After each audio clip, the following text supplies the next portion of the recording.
Hi hello नमस्कार, स्वागत आहे तुमचं माझ्या मिनी ब्लॉगमध्ये। मी ना आज आले होते या मॉलमध्ये आणि ह्या मॉलमध्ये खूप साऱ्या छान छान व्हरायटी आहेत। लक्ष्मीसाठी बाऊलसुद्धा फराळी ठेवण्यासाठी खूप छान आहे आणि इथे विशेष म्हणजे कोणतीही वस्तू फक्त आणि फक्त 22 रुपयामध्येच आहे।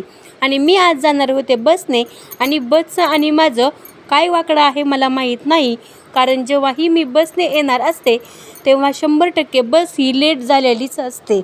आणि मग काय, आम्ही टाईमपास म्हणून आलो इकडे रस प्यायला। रस मला अजिबात आवडत नाही, मग काय रस ह्या प्यायचं दोघांचं काम होतं आणि माझं फक्त इकडं काम होतं ते म्हणजे येणाऱ्या बसकडे लक्ष द्यायचं। आणि फायनली आमची बस आली आणि नंतर इकडे संध्याकाळी माझा झाला दिवाबत्तीचा टायमिंग आणि दिवाबत्ती करून मी लागले स्वयंपाकाला। आणि स्वयंपाकामध्ये मी आज केली ती छोल्याची भाजी आणि शिरा। मी तुम्हाला एक दिवशी नक्कीच माझ्या शिऱ्याची रेसिपी तुम्हाला दाखवेल।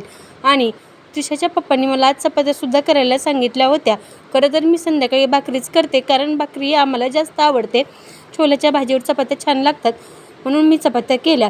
इकडं जेवण वगैरे झालं की मी लागले भांडी घासायला। त्रिशा आज मला भांडी घासायला मदत करत होती, कारण तिचं आणि पप्पाचं झालं तर भांडणं आणि ती मला तिच्या पप्पांच्या चाड्या सांगत होती।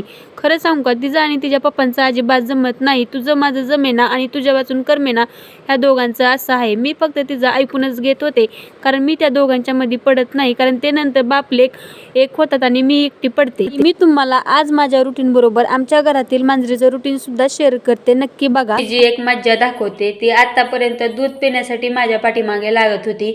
आता तुम्ही फक्त बघा ती दूध पिते आणि नंतर काय करते ती।